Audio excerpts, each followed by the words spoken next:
اس شوق سے نکل رہا ہے کہ یہ جان تو میری ہے ہی نہیں، میں تو اس کی قیمت وصول کر چکا ہوں، اب میں نے ادائیگی کرنی ہے، تو نہ بچا بچا کے تو رکھی سے تیرا آئینہ ہے وہ آئینہ جو شکستہ ہو تو عزیز تر ہے، نگاہ آئینہ ساز میں وہ نہ کوئی شور مچاتا ہے، نہ ہائے ہائے کرتا ہے، نہ شکوہ کرتا ہے، نہ شکایت کرتا ہے، بلکہ خوش ہو کر اپنی جان لے کر رب کے دربار میں حاضر ہو جاتا ہے کہ اس نے میری جان کو قبول کر لیا ہے۔ اب دیکھو کتنا زیادہ واضح فرق ہے اس دہشت گرد میں اور مجاہد میں۔ وہ دہشت گرد وہ اپنے نفس کا پجاری ہے، اپنی خواہش کا اسیر بنا ہوا ہے، وہ اپنی نفس کی خواہش کو وہ ثابت کرنے کے لیے تلواریں چلا رہا ہے اور بندوں کو کاٹ رہا ہے اور دھماکے کر رہا ہے، لیکن یہ مجاہد خالق کائنات جل جلالہ کی رضا کے اندر اس قدر اس کو دوام مل چکا ہے کہ اب اللہ کے دربار کی طرف اس شوق سے پہنچ رہا ہے کہ خالق کائنات جل جلالہ اس کی جان کو اس نے قبول کر لیا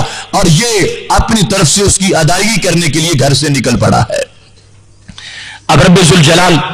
اسی کے بعد ارشاد فرماتا ہے یقاتلون فی سبیل اللہ فیقتلون ویقتلون، اللہ کے راستے میں جہاد کرتے ہیں، دشمنوں کو مارتے ہیں اور خود شہادت پا لیتے ہیں۔ وعدن علی حقا فی التوراۃ والانجیل والقرآن، یہ جہاد کا جو فلسفہ ہے یہ صرف قرآن میں نہیں، یہ تورات میں بھی یہی ہے، انجیل میں بھی یہی ہے۔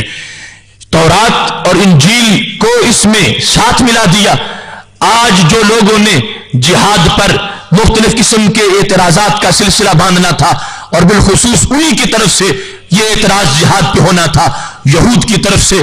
اور نصارہ کی طرف سے، تو خالق کائنات جل جلالہ نے اس دن سے اس بات کو واضح کر دیا کہ قرآن مجید کے حکم جہاد کو تم دہشت گردی قرار نہ دو، یہ وہ حکم ہے جو تمہاری تورات میں بھی ہے اور یہ انجیل میں بھی ہے۔ یہ ایک مشترکہ اصلاح کا پیغام ہے اور یہ ایک مشترکہ خوشخبری ہے اور ایک مشترکہ بہتری ہے، اور خالق کائنات جل جلالہ نے اس پر جو جنت کا وعدہ کر رکھا ہے وہ ان تمام کتابوں کے اندر موجود ہے۔ اے لوگوں، تمہیں خوش ہونا چاہیے کہ تم سے تمہارے رب نے وعدہ کر لیا۔ ومن اوفا بعہدہ من اللہ، اللہ سے بڑھ کر اپنا وعدہ کون پورا کر سکتا ہے؟ فاستبشروا ببیعکم الذی بایعتم بہ، خوش ہو جاؤ، یہ جو تمہیں سودا کرنے کا وقت مل گیا ہے، اپنی جان تم نے دے دی، یہ تو ویسے بھی چلی جانی تھی، تم نے بحیثیت مومن کلمہ پڑھ کے یہ معاہدہ کر لیا ہے کہ اے اللہ جان تیری ہے، وقت جب آئے گا تو میں پیش کر دوں گا۔ رب فرماتا ہے وذالک هو الفوز العظیم،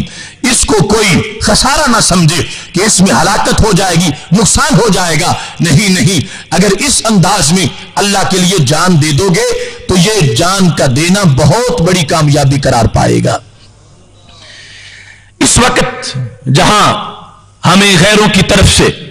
جہاد پر مختلف اعتراضات کا سامنا ہے، قرآن مجید اور حدیث شریف کی نصوص سے ہم اس کی حیثیت کو اجاگر کرنا چاہتے ہیں، اور ابھی تک بنیادی دو فرق بیان ہوئے ہیں، اور یہ یاد رکھیں یہ ہم اسلام میں جو جہاد ہے اس کا دفاع کر رہے ہیں، اس کی حیثیت کو واضح کر رہے ہیں، لیکن اگر کوئی جتھا کوئی گروہ انہوں نے اپنی طرف سے کوئی جہاد کا تصور بنا رکھا ہے تو اس کے لحاظ سے ہم ان کی وکالت نہیں کر رہے۔ اسلام کے تصور جہاد اور مسلم امہ کا جو جہاد ہے اس جہاد کی حیثیت کو واضح کر رہے ہیں، چونکہ اس میں اتنے لطیف امور ہیں اور محتاط باتیں ہیں کہ ہم کسی کے بارے میں اپنی طرف سے کیا گواہی دے سکتے ہیں۔ رسول اکرم نور مجسم شفیع معظم صلی اللہ علیہ وسلم کے پاس ایک شخص آ گیا تھا، صحیح مسلم میں حدیث شریف موجود ہے، حضرت ابو موسیٰ اشعری رضی اللہ تعالی عنہ یہ کہتے ہیں کہ اس شخص نے آ کے پوچھا یا رسول اللہ صلی اللہ علیہ وسلم الرجل یقاتل للمغنم، ایک شخص جہاد کرتا ہے لیکن مقصد کیا ہے کہ مال غنیمت ملے، بڑی تلواریں چلاتا ہے لیکن مقصد مال غنیمت ہے، اور ایک شخص یقاتل للذکر،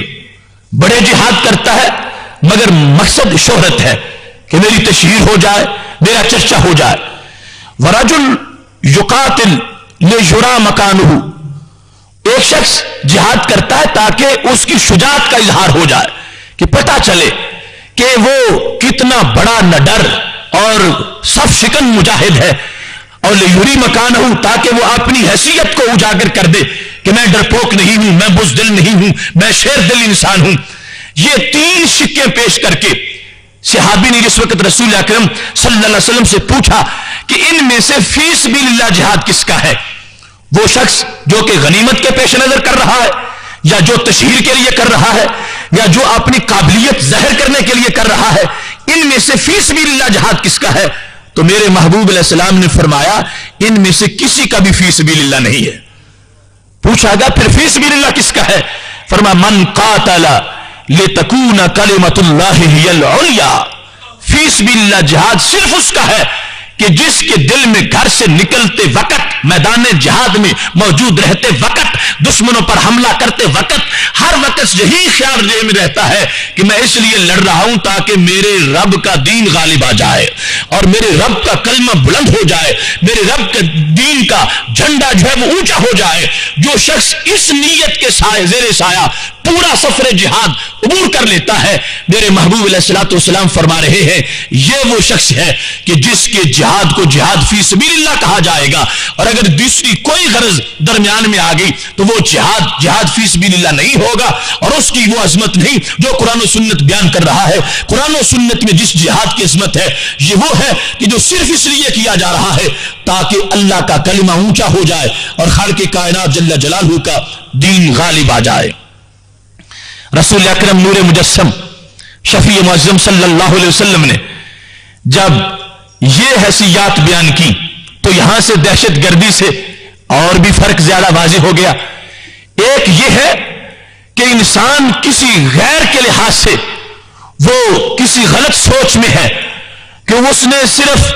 کسی کو ذلیل کرنے کا سوچ رکھا ہے یا بے امنی پیدا کرنے کے لیے سوچ رکھا ہے، اور کوئی مقصد یا پلانی ذہن میں نہیں۔ اور دوسری طرف یہ ہے کہ اگرچہ وہ جن پہ حملہ کر رہا ہے وہ کافر ہے اور ان کو ہی مارنا چاہتا ہے، لیکن اپنے ذہن میں ایک نیت بری بھی ہے، تو جہاد تو اس حد تک اس کے عمل سے جدا ہو کر رہ گیا ہے کہ جو اپنی نیت کے لحاظ سے بھی جس میں فطور آ گیا ہے، اسلام اس کے جہاد کو بھی جہاد نہیں کہتا۔ جائے کہ جس کی نیت اور جس کا حملہ ہی وہ اس کی جہت ہی ٹیڑھی ہو چکی ہے اور اس کی حیثیت ہی تبدیل ہو چکی ہے، جو محض لوگوں کو مرعوب کرنا چاہتا ہے اور دہشت زدہ کرنا چاہتا ہے، اس کی جو کاروائیاں ہوں گی، اسلام نے خود بخود اپنے جہاد کو اس سے جدا کر لیا ہے کہ ہمارے جہاد پر ان کے لحاظ سے کوئی اعتراض نہ کرے، اس واسطے کہ ہم نے جہاد کا بنیاد کا پیغام ہی اصلاح سے رکھا ہے، اور اس اصلاح کی وجہ سے اس کے جتنے بھی منصوبہ جات ہوں گے اگلی قوم کے لحاظ سے بھی مقصود اصلاح ہے اور اپنی ذات کے لحاظ سے بھی مقصود اصلاح ہے۔ اگر تھوڑا سا بھی فساد نیت کے اندر آ جائے گا اور فطور نیت کے اندر آ جائے گا تو وہ جہاد خود بخود اسلامی حیثیت سے باہر نکل جائے گا۔ اسلام میں اسی جہاد کا نام لیا جا رہا ہے کہ جس میں صرف اور صرف نیت کی سوئی اس جگہ رکی ہوئی ہے کہ ہم لڑیں گے تاکہ ہمارے رب کا دین غالب آ جائے۔ اس کی عظمت کو رسول اکرم صلی اللہ علیہ وسلم نے اس انداز میں واضح کیا ہے۔ آپ صلی اللہ علیہ وسلم فرمانے لگے، صحیح میں موجود ہے، ان فی الجنت 100 درجہ، جنت میں 100 درجات ہیں، اعدها اللہ للمجاہدین فی سبیل اللہ، وہ درجات اللہ نے مجاہدوں کے لیے جو فی سبیل اللہ جہاد کرتے ہیں ان کے لیے وہ درجات تیار کر رکھے ہیں۔ تو وہ درجہ جنت میں جو مجاہد کو ملے گا، اور کئی درجات ہیں، 100 درجات ہیں، تو اس درجے کی بلندی کتنی ہے؟ تو میرے محبوب علیہ الصلوۃ والسلام فرمانے لگے، کما بین السماء والارض، 2 درجوں کے درمیان اتنا فرق ہے، اتنا فاصلہ ہے جتنا زمین اور آسمان کے درمیان فاصلہ ہے،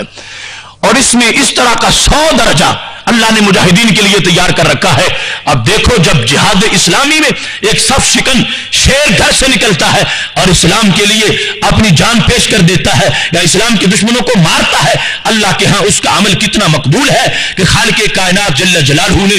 اس کے لیے اتنی بلندی رکھی ہے کہ جنت کے اندر اتنے اونچے درجات کے لحاظ سے اس کے لیے 100 درجات کا اعلان کر دیا ہے۔ آگے جتنا خلوص ہوگا، جتنی کوشش ہوگی، اسی کے لحاظ سے خالق کائنات جل جلالہ اس کے مقام کو جنت میں بلند فرماتا جائے گا۔ ایک دن رسول اکرم صلی اللہ علیہ وسلم سے ایک شخص نے آ کے پوچھا، علمنی عملا انال به ثواب المجاہدین فی سبیل اللہ، یا رسول اللہ صلی اللہ علیہ وسلم مجھے کوئی ایسا عمل بتا دو کہ جس کی وجہ سے مجھے فی سبیل اللہ مجاہدین جتنا ثواب مل جائے۔ جہاد کیے بغیر کوئی چلہ بتا دو، کوئی وظیفہ بتا دو، کوئی نوافل بتا دو کہ وہ میں پڑھتا رہوں اور مجھے مجاہد جتنا ثواب مل جائے۔ ابن کثیر جلد نمبر 1 صفحہ نمبر 456 پر یہ حدیث موجود ہے، اور اس کے علاوہ درجنوں کتب میں ہے۔ رسول اکرم صلی اللہ علیہ وسلم سے جب ان صحابی نے یہ سوال کیا تو رسول اکرم صلی اللہ علیہ وسلم فرمانے لگے مجھے ایک بات کا جواب دو، هل تستطيع ان تصلي فلا تفطر، کیا تم یہ طاقت رکھتے ہو کہ آج نماز کی نیت کر لو اور پھر اس میں فطور نہ آئے، وہ نماز ٹوٹنے نہ پائے، یہاں تک کہ تمہاری روح نکلے تو وہ نماز کا سلام ہو، آج شروع کرو اور اس وقت تک نماز تم پڑھتے رہو، کیا تم ایسی نماز پڑھ سکتے ہو؟ تو وہ کہنے لگے یا رسول اللہ صلی اللہ علیہ وسلم انا اضعف من ذالک، 2 دنوں کی 3 دنوں کی بھی نہیں پڑھی جا سکے گی، پوری زندگی کی ایک نماز، میں تو بڑا کمزور ہوں، ایسی نہیں پڑھ سکتا۔ تو محبوب علیہ الصلوۃ والسلام نے دوسرا سوال کیا اتستطيع ان تصوم فلا تفطر، کیا یہ طاقت ہے کہ آج روزہ رکھ لو اور جب روح نکلے تو افطار کرو، اتنا لمبا روزہ رکھ سکتے ہو؟ تو کہنے لگے انا اضعف من ذالک، یا رسول اللہ صلی اللہ علیہ وسلم 1 ہفتے کا بھی نہیں ہو سکے گا، پوری زندگی کا کیسے میں رکھ سکتا ہوں، میں تو بڑا کمزور ہوں، ایسا روزہ نہیں رکھ سکتا۔ اب دیکھیے مجاہد کی شان کیا ہے۔ رسول اکرم نور مجسم شفیع معظم صلی اللہ علیہ وسلم نے قسم اٹھا کے کہا فوالذی نفسی بیدہ، مجھے اس رب کی قسم ہے جس کے قبضہ میں میری جان ہے،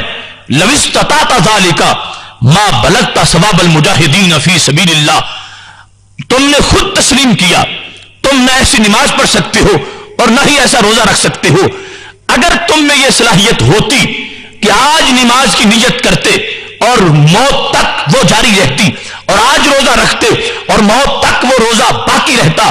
اگر تم ایسا روزہ رکھ سکتے اور ایسی نماز پڑھ سکتے، پھر بھی رب کعبہ کی قسم ہے تم مجاہد کا ثواب نہیں پا سکتے تھے۔ جو مجاہد کو میدان جہاد میں اجر ملتا ہے وہ کسی چلے سے نہیں حاصل کیا جا سکتا اور وہ کسی دوسرے عمل سے نہیں حاصل کیا جا سکتا۔ یہ تم نے خود تسلیم کر لیا کہ تم ایسی نماز نہیں پڑھ سکتے، ایسا روزہ نہیں رکھ سکتے، اگر تم ایسا کر نہیں سکتے ہوتے پھر بھی تمہیں وہ اجر نہ ملتا جو خالق کائنات کے دین کی سربلندی کے لیے اس شیر دل انسان کو ملتا ہے جو اللہ کے دین کو غالب کرنے کے لیے کافر کے سامنے ڈٹ کے کھڑا ہو گیا ہے، اس پہ حملے کرتا ہے، خود زخم کھاتا ہے، خالق کائنات جل جلالہ اس کو بلند ترین مرتبہ جنت میں عطا فرماتا ہے۔ محترم سامعین حضرات، جہاد کے فرق کے لحاظ سے تیسرے نمبر پر یہ بات قرآن مجید سے سمجھ آتی ہے کہ دہشت گردی ایک فتنہ ہے جبکہ جہاد فتنے کا خاتمہ ہے۔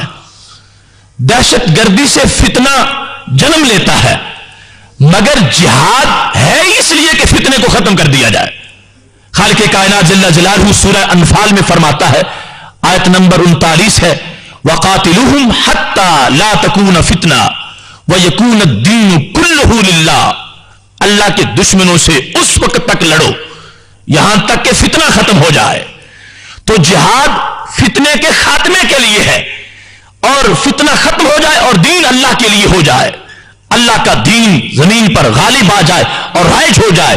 دہشت گردی کی ہر لفظ میں فتنہ ہے اور اس کے ہر حرف میں فتنہ ہے اور اس کی ہر جہت میں فتنہ ہے، لیکن جہاد فتنے کا خاتمہ ہے۔ جہاد ہر وقت فتنے کو ختم کرنے کے درپے ہے۔ جہاد اس تحریک کا نام ہے جس سے فساد کو ختم کر کے زمین کو اصلاح سے بھرا جا رہا ہے۔ یار کتنی بڑی زیادتی ہوگی کہ 2 متضاد چیزوں کو آپس میں ایک کہہ دیا جائے، آگ کو پانی کہہ دیا جائے، پانی کو آگ کہہ دیا جائے۔ قرآن یہ واضح کر رہا ہے کہ یہ جہاد فتنے کا خاتمہ ہے اور دہشت گردی تو خود ایک فتنے کا نام ہے، لہذا کبھی بھی ان دونوں کو ایک نہیں کہا جا سکتا۔ جہاد وہ جہاد ہے کہ جس کو خالق کائنات جل جلالہ نے فتنے کے خاتمے کا سبب بنایا ہے۔ یہی بات ہے، اب ایک طرف ایک سرجن ایک مریض کا بدن کاٹ رہا ہے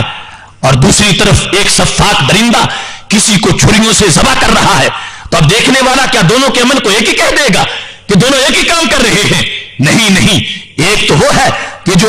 اس جان کی زندگی کا سبب بن جائے گا، تو گویا کہ اس نے اس کو زندہ کیا اور اجر عظیم کا مستحق بن گیا، اور دوسرا جو ہے اس کو سفاک قاتل قرار دے کر جہنمی بنا دیا جائے گا۔ اب بظاہر عمل ایک تھا کہ انسان کے بدن کو دونوں ہی کاٹ رہے ہیں، مگر ایک کا کاٹنا اصلاح کے لیے ہے اور دوسرے کا کاٹنا فساد کے لیے ہے۔ اسی بات کو ہی اسلام نے اجاگر کر دیا ہے کہ وہ جو فتنہ انگیزی ہے اس کا تعلق دہشت گردی کے ساتھ ہے، لیکن اسلام جو جہاد چاہتا ہے اگرچہ اس میں کہیں خون بھی بہہ جائے گا، کوئی بدن کٹ بھی جائے گا، مگر بالآخر نتیجہ یہ نکلے گا کہ فتنہ ختم ہو جائے گا اور اللہ کی دین اصلاح کے پھولوں سے اللہ کی زمین معمور ہو جائے گی۔ چوتھے نمبر پر خالق کائنات جل جلالہ نے اس بات کو واضح کر دیا کہ دہشت گردی کا انجام محرومی ہے، لیکن جہاد کا انجام اللہ کی رحمت ہے۔ خالق کائنات قرآن مجید میں ارشاد فرماتا ہے، سورہ بقرہ کے اندر آیت نمبر 218 ہے،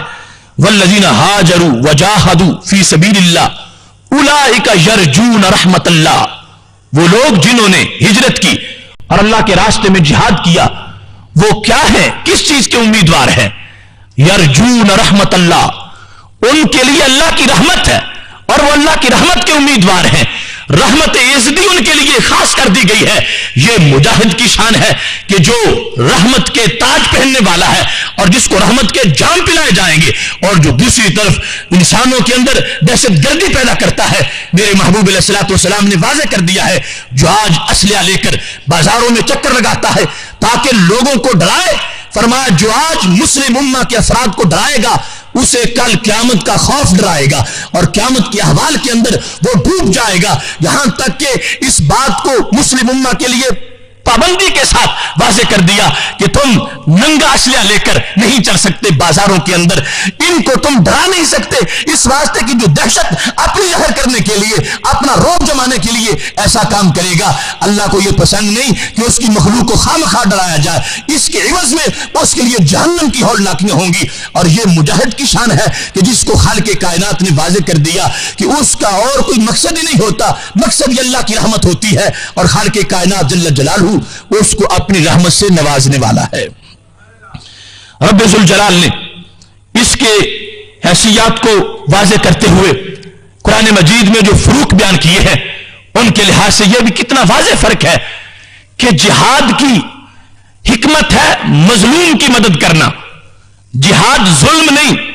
جہاد مظلوم کی مدد ہے، جبکہ دہشت گردی خود ظلم ہے۔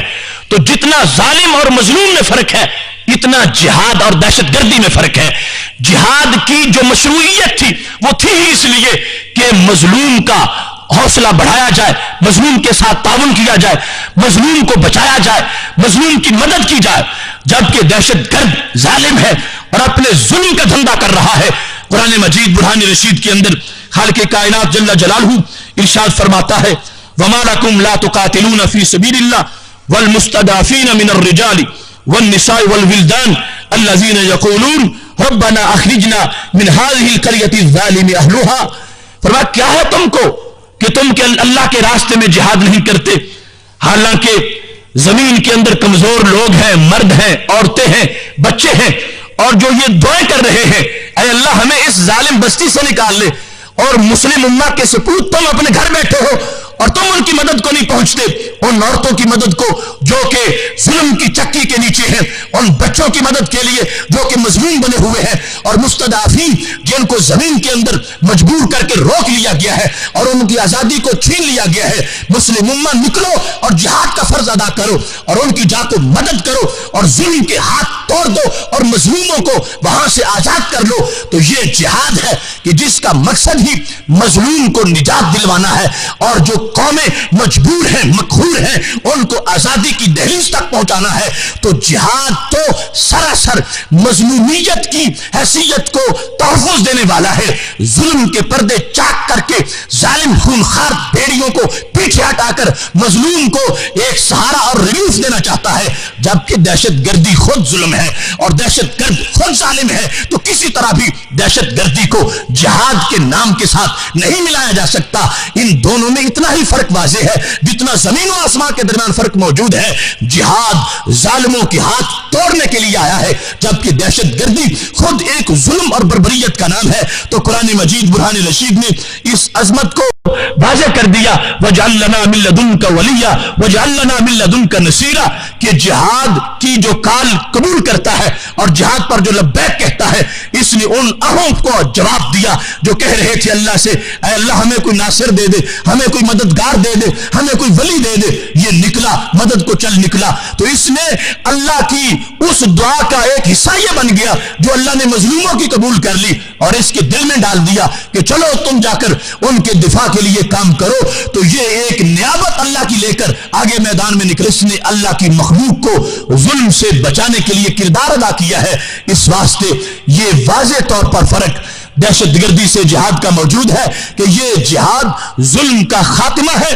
اور مظلوم کی حمایت ہے، جبکہ دہشت گردی خود ظلم ہے اور دہشت گردی کرنے والا خود بہت بڑا ظالم ہے۔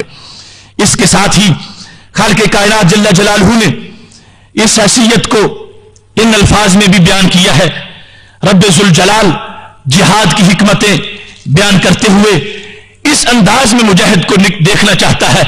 کہ اس کے اندر کوئی تکبر نہ ہو، کوئی ریا نہ ہو۔ یہ نکلتا ہے تو سراپا عاجزی انکساری کا پیکر بن کے، جبکہ دہشت گرد ایک خون خار بھیڑیا ہے، متکبر مزاج ہے اور وہ اپنے غرور اور گھمنڈ میں پوری طرح اس کا ذہن بھرا ہوا ہے اور اس نشے میں اندر دھت اور مست ہو چکا ہے۔ مومن مجاہد کی شان ایسی نہیں ہوتی۔ خالق کائنات جل جلالہ قرآن مجید برہان رشید میں ارشاد فرماتا ہے، سورہ انفال کی آیت نمبر 47 ہے، فرمایا لا تکونوا کالذین خرجوا من دیارہم بطرا ورئاء الناس، ان لوگوں کی طرح نہ نکلو جہاد کے لیے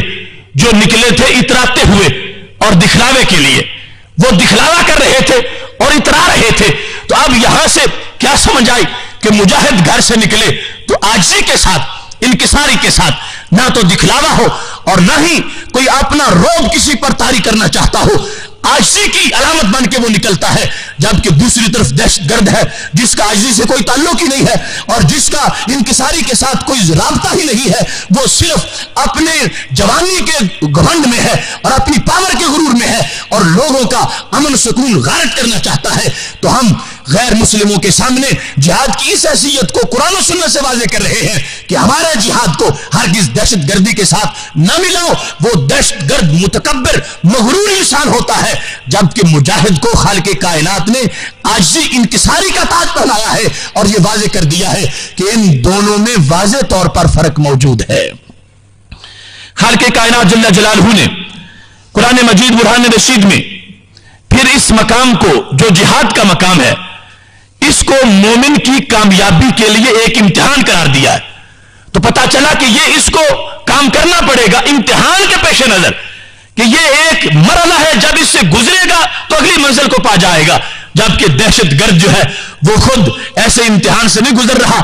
اس لیے کہ امتحان تب دے جب وہ اس کلاس کا سٹوڈنٹ ہو، وہ اس کلاس میں شامل ہی نہیں ہے، تو اس کو امتحان کس طرح ہوگا؟ اب اس طرف مجاہد کا امتحان کیسے ہے؟ خالق کائنات جل جلالہ ارشاد فرماتا ہے، ام حسبتم ان تدخلوا الجنہ ولما یعلم اللہ الذین جاہدوا منکم ویعلم الصابرین۔ آل عمران آیت نمبر 143 ہے۔ خالق کائنات فرماتا ہے، کیا تم سمجھتے ہو کہ تم ایسے ہی جنت میں داخل ہو جاؤ گے، حالانکہ ابھی اللہ تعالیٰ نے تم میں سے ظاہر نہیں کیا کہ صبر کرنے والے کون ہیں اور بھاگ جانے والے کون ہیں۔ تو اس سے پتا چلا کہ مسلم امہ کا یہ شعر، یہ تو اللہ کی لگائی ہوئی ڈیوٹی کے پیش نظر امتحان کے تقاضے پورے کرنے کے لیے اس کو جانا پڑے گا، یہ نکلے گا اور شوق سے جائے گا۔ جبکہ دوسری طرف دہشت گرد اس کلاس میں شامل ہی نہیں ہے، اس کا یہ امتحان ہی نہیں ہے۔ یہ مومن کی اس انداز کی شان ہے کہ جس میں یہ امتحان اس پر لازم کر دیا گیا ہے، امتحان میں داخل ہے،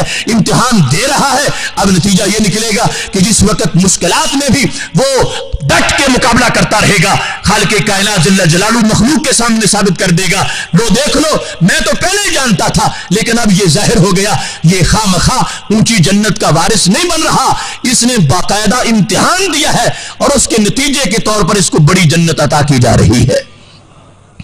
محتشم سامع حضرات، اس کے بعد قرآنی آیات سے جو فرق کا پتہ چلتا ہے وہ یہ ہے کہ خالق کائنات جل جلالہ نے ضابطے دیے ہیں جہاد کے لیے، جبکہ دہشت گردی کا کوئی ضابطہ ہی نہیں ہے. جہاد باضابطہ ہے اور جہاد کے ضابطے جو ہیں ان کو قرآن مجید نے بیان کیا ہے.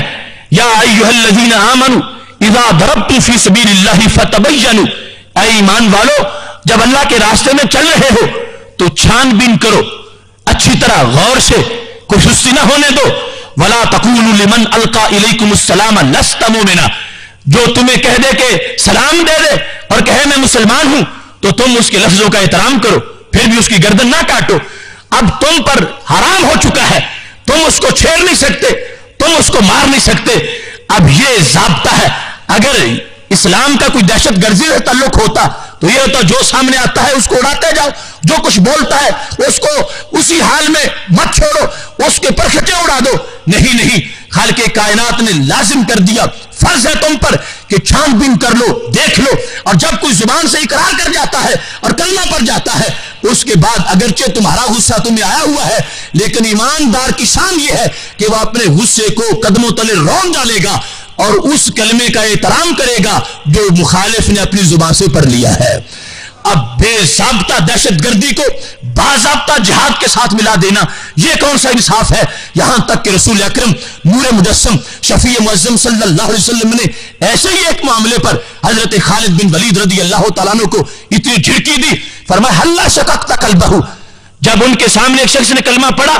تو انہوں نے سمجھا کہ ڈر کے پڑھ رہا ہے، انہوں نے پھر بھی مار دیا. تو محبوب علیہ السلام نے فرمایا پھر اس کا سینہ چیر کے تم دیکھ لیتے کہ کیا سچا پڑھ رہا ہے یا جھوٹا پڑھ رہا ہے. تمہیں احترام کرنا چاہیے تھا، تم نے کیوں نہیں اس کا احترام کیا؟ تمہیں اس وقت تلوار پیچھے ہٹا لینی چاہیے تھی. یہ اسلام کے اندر پابندیاں ہیں. ایسا ہی نہیں کہ جو آئے اور جس انداز میں بھی ہر حال میں تم نے اپنا غصہ نکالنا ہے اور لوگوں کو مارنا ہی ہے. نہیں، میرے محبوب علیہ السلام سے یہ مسئلہ پوچھا گیا اور پھر نفس الامر میں وہ صورتحال آ گئی. صحابی کہنے لگے یا رسول اللہ صلی اللہ علیہ وسلم مجھے یہ تو بتاؤ کہ میں ایک شخص کے خلاف لڑ رہا ہوں میدان جنگ میں، وہ کافر ہے، میں مومن ہوں، اس نے مجھے تلوار ماری، میرا بازو کٹ گیا. اب میں نے جب تلوار اٹھائی وہ درخت کے پیچھے ہو کے اس نے کہا لا الہ الا اللہ محمد الرسول اللہ. اب مجھے کیا کرنا چاہیے؟ تو محبوب علیہ السلام نے فرمایا تجھے اپنی تلوار پیچھے ہٹا لینی چاہیے. تو کہنے لگے اس نے تو میرا بازو کاٹ دیا ہے. فرمایا میرے صحابی یاد رکھو اگر اس کے کلمہ پڑھنے کے بعد بھی تم نے تلوار چلائی تو مطلب کیا ہوگا؟ تم کلمے کی سربلندی کے لیے نہیں اپنے غصے کو نکالنے کے لیے جہاد کر رہے ہو. تو اس کا نتیجہ یہ نکلے گا اگر اس کے بعد بھی تم تلوار چلاؤ گے تو تمہارا وہ درجہ ہوگا جو کلمہ پڑھنے سے پہلے اس کا درجہ تھا اور اس کا وہ درجہ ہوگا جو تلوار چلانے سے پہلے تمہارا درجہ تھا. اس واسطے اپنی خواہش کو تابع رکھنا ہے اس دین کی عظمت کے. اس بات کو نبی علیہ الصلوۃ والسلام نے واضح کر کے قیامت تک کے لیے اس پراپیگنڈے کو ختم کر دیا کہ وہ اور ہے جو اپنی خواہش کو مسلط کرنے کے لیے لوگوں کے سر اتارتے ہیں اور اسلام وہ ہے جو صرف خیر کے پیش نظر لوگوں کو اس طرف متوجہ کر رہا ہے. اس کو یہ آپریشن کرنا پڑ رہا ہے ان کی اصلاح کے لیے اور اگر اس کے بغیر ہی وہ صحیح ہو گئے ہیں تو ہرگز اسلام کسی کا خون بہانے کی اجازت نہیں دیتا. اس مقام پر رسول اکرم نور مجسم شفیع معظم صلی اللہ علیہ وسلم نے جو ہمیں تصور جہاد دیا ہے اس سے اگر احادیث کو دیکھا جائے اور وہ سینکڑوں ہزاروں ہیں بہت سے فروق دہشت گردی سے واضح ہوتے ہیں. سر فہرست جہاد کا تصور جو ہے اس میں نسبتوں کا تصور ہے. جہاد میں مومن مجاہد کی نیت کا اعتبار ہے اور اس کے لحاظ سے اس نیت کے اندر صحت عقیدہ شامل ہے اور ان تمام جہاد کو سامنے رکھتے ہوئے مومن جہاد کرتا ہے. خالق کائنات جل جلالہ ان نیک لوگوں کی نسبت کی وجہ سے اس کو کامیابی عطا فرماتا ہے. جبکہ دہشت گرد خود ظالم ہے، اس کا تعلق دہشت گردوں کے ساتھ ہے، اس کا تعلق کسی ولی کے ساتھ نہیں اس کا اور اس کا ان نسبتوں کے ساتھ کوئی تعلق نہیں ہے. لہذا وہ دہشت گردی ہمارے جہاد کے ساتھ کسی طرح بھی منسلک نہیں کی جا سکتی. اس واسطے کہ رسول اکرم نور مجسم شفیع معظم صلی اللہ علیہ وسلم کا فرمان صحیح بخاری شریف میں موجود ہے، جلد نمبر 1 صفحہ نمبر 406. رسول اکرم صلی اللہ علیہ وسلم ارشاد فرماتے ہیں ایک زمانہ آئے گا میرے وصال کے بعد، غیب کی خبر ہے اور ایک نہیں کئی خبریں اکٹھی ہیں. فرمایا یغزو فیام من الناس، دو فوجیں اکٹھی ہو جائیں گی لڑنے کے لیے. ایک طرف میرے ماننے والے ہیں اور دوسری طرف کفار ہیں. جس وقت مسلم امہ کی فوج لڑنے لگے گی تو سب سے پہلے ایک اعلان ہوگا. اعلان کیا ہے؟ حل فیکم من صاحب النبی صلی اللہ علیہ وسلم. کیا پوری اسلامی فوج میں کوئی ایسا بندہ بھی ہے کہ جس نے رسول اکرم صلی اللہ علیہ وسلم کی صحبت کا شرف حاصل کیا ہو؟ فوجیں آمنے سامنے ہیں. کافروں کے مقابلے میں مسلم امہ کی فوج، اس میں سر فہرست جو تیاری کے لیے کام کیا جا رہا ہے، یہ تلاش کیا جا رہا ہے کہ کوئی ایسا ہے کہ جس کو رسول اکرم صلی اللہ علیہ وسلم کی صحبت حاصل ہوئی ہو. اتنے میں ایک شخص بولتا ہے، ہاں میں موجود ہوں، میں رسول اکرم صلی اللہ علیہ وسلم کا صحابی ہوں. نبی اکرم صلی اللہ علیہ وسلم ارشاد فرماتے ہیں اس کے بعد جنگ چھڑ جائے گی. فیفتح لہم، اس ایک بندے کی برکت کی وجہ سے ان کو فتح مل جائے گی. یہ جہاد کا تصور، اس کو بالخصوص سمجھنے کی ضرورت ہے. آج جو جہاد کو بعض لوگوں نے بدنام کیا تو انہی چیزوں سے پیچھے ہٹ کر اب ایک شخص رسول اکرم صلی اللہ علیہ وسلم کا محض صحابی ہے، خود رسول نہیں، اس کا اتنا فائدہ ہے کہ جو جہاد کر رہے ہیں سارے اس عقیدے پر ہیں کہ اگر کوئی ایسی شخصیت ہم میں موجود ہے تو ہمیں کوئی خطرہ نہیں، اس واسطے کہ وہ بڑی نسبت والی شخصیت ہے اور بڑی عظمت والی شخصیت ہے. کہاں یہ عقیدہ اور کہاں یہ کہنا کہ نبی بھی کوئی فائدہ نہیں دے سکتے، ان کا ہونا یا نہ ہونا معاذ اللہ برابر ہے، وہ ایک پوسٹ مین کی طرح آئے تھے اور چلے گئے. یہ کتنی دور کی باتیں ہیں. رسول اکرم صلی اللہ علیہ وسلم نے فرما دیا جہاد کا تصور یہ ہے کہ ان عظمتوں کو ساتھ رکھا جائے گا. فوجیں آمنے سامنے ہیں، پوچھا جائے گا میرے صحابی کے بارے میں، ایک شخص میرا صحابی نکلے گا، اللہ اس کی برکت سے ساری فوج کو فتح عطا فرما دے گا. پھر کیا ہوگا؟ فرما پھر دوبارہ جنگ ہوگی کسی زمانے میں. تو پھر سوال ہوگا حل فیکم من صاحب اصحاب النبی صلی اللہ علیہ وسلم. سب کو یہ پتا ہے کہ اب صحابہ کا تو کوئی دور نہیں رہا، کوئی بھی صحابی نہیں ہو سکتا، لیکن کوئی ایسا شخص ہو سکتا ہے کہ جو رسول اکرم صلی اللہ علیہ وسلم کے صحابی کا صحابی ہو، یعنی تابعی ہو. تو اعلان ہو گیا فوج میں، کیا کوئی ایسا شخص ہے کہ جس نے کسی صحابی کی صحبت حاصل کی ہو اور ان کے پاس بیٹھا ہو؟ تو ایک شخص نے یہ جواب دیا، ہاں میں ایک صحابی کی زیارت کرنے والا ہوں اور میں ان کے پاس بیٹھنے والا ہوں. رسول اکرم صلی اللہ علیہ وسلم ارشاد فرماتے ہیں اس کے بعد جنگ چھڑ گئی، جنگ شروع ہو گئی. فیفتح لہم، اس صحابی کے صحابی کی برکت سے اللہ نے ان کو فتح عطا فرما دی.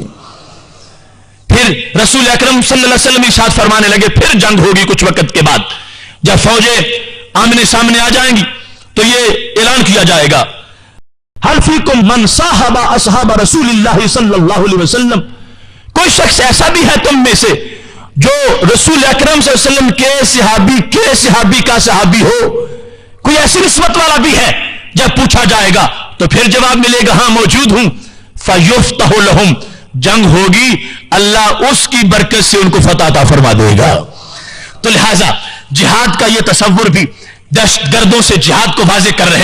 رہا ہے کہ دہشت گرد مجرم ہے، اس کا تعلق مجرمین کے ساتھ ہے، اس کا تعلق تقوی و پرہیزگاری کی اعلیٰ اقدار کے ساتھ نہیں ہے. لہذا وہ نکلتا ہے اس پر کسی تقوی کا سایہ نہیں، کسی پرہیزگاری کا رابطہ نہیں، کسی نسبت کی عظمت کا اس کے سفر کے ساتھ کوئی تعلق نہیں ہے. لیکن ایک مجاہد جس وقت نکلتا ہے تو اس کے لیے یہ ساری چیزیں پیش نظر ہوتی ہے. وہ ادب سے جاتا ہے، با ادب ہوتا ہے اور ادب والوں کے ساتھ اس کا تعلق ہوتا ہے. اور خالق کائنات جل جلالہ ان کی اپنی جو تیاری ہے وہ اپنی جگہ صرف اس ادب کی جہت پر بھی ان کو فتح عطا فرما دیتا ہے. تو یہ وہ نصوص ہیں جن سے یہ واضح ہو رہا ہے کہ خالق کائنات جل جلالہ نے کس حد تک جہاد کو مقدس، عظیم اور معطر بنایا ہے کہ جس کی ہر جہت کے اندر رب ذوالجلال نے کئی عظمتیں عطا فرما رکھی ہیں.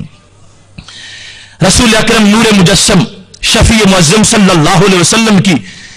دی ہوئی اسی تعلیم کا حصہ تھا جس وقت جنگ یمامہ میں صحابہ کرام علیہم رضوان مسیلمہ کذاب کے خلاف لڑ رہے تھے